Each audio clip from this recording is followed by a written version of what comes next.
To har yanzu dai gashi nan muna dai akan wato ainihin harafin ɓa ɗin dai, ga ɓa babba ga ɓa ƙarama duk ɗaya ce, ko a yaya ne kar a manta akwai inda ake amfani da babban baƙi akwai inda ake amfani da ƙaramin baƙi. Ana yin amfani da babban baƙi ne wurin fara rubutu ko kuma za a rubuta suna, sunan da yake sunan yanka shi ne ake amfani da babban baƙi. Saboda haka a ga wannan ko wannan duk dai ɓa ce, ɗaya dai babbar ɓa ɗaya ƙaramar ɓa, saboda haka to a wannan hoton kuma shi za mu yi amfani da wato ɓauna ne, ɓauna, ɓauna wata dabba ce ta daji, yawwa. To gashi ɓauna ita ma kalma ce mai gaɓa biyu, gashi nan gaɓar farko ɓau, ta biyu na, sai ya zama gashi ɓau ga na, ɓau na, to gashi a haɗe ɓauna, ɓauna, ɓauna, ɓauna. Yanzu wannan har akwai ɗauri na u kenan, na u.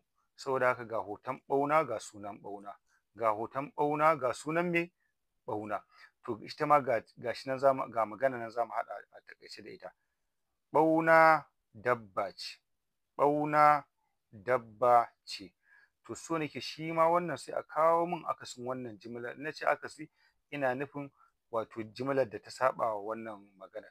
Sai a ce misali ɓauna ba dabba ba ce, ɓauna ba dabba ba ce, ni a nan na ce ɓauna dabba ce, to sai a yi aikin a ce ɓauna ba dabba ba ce. To har yanzu dai muna cikin harafin yadda za mu yi amfani da harafin ɓa, kar a manta ga ɓa babba ga ɓa ƙarama. To a wannan hoton shi kuma za mu yi amfani da wato za mu yi amfani da kalmar ɓaure ne, ga bishiyar ɓaure nan. Ɓaure kalma ce mai gaɓa biyu, ga ta nan akwai ɓau akwai re.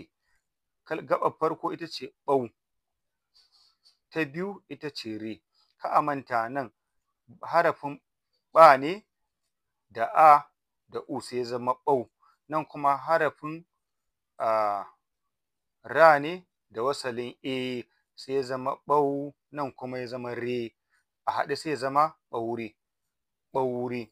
To nan ma gashi nan ga hoton ɓaure, bishiyar ɓaure ga kuma kalmar ɓaure. Saboda haka ga jimla 'yar taƙaitacciyar jimla wadda take karanta abin gashi nan, ɓaure da daɗi, ɓaure da daɗi. To nan ma shi ma sai a yi min ɗan ƙaramin aiki a ba da akasin jimlar a ce ɓaure babu daɗi, ɓaure babu daɗi ko ɓaure bai da daɗi. To shi ma wannan shi ne ɗan taƙaitaccen aikin da za a yi a nan wurin.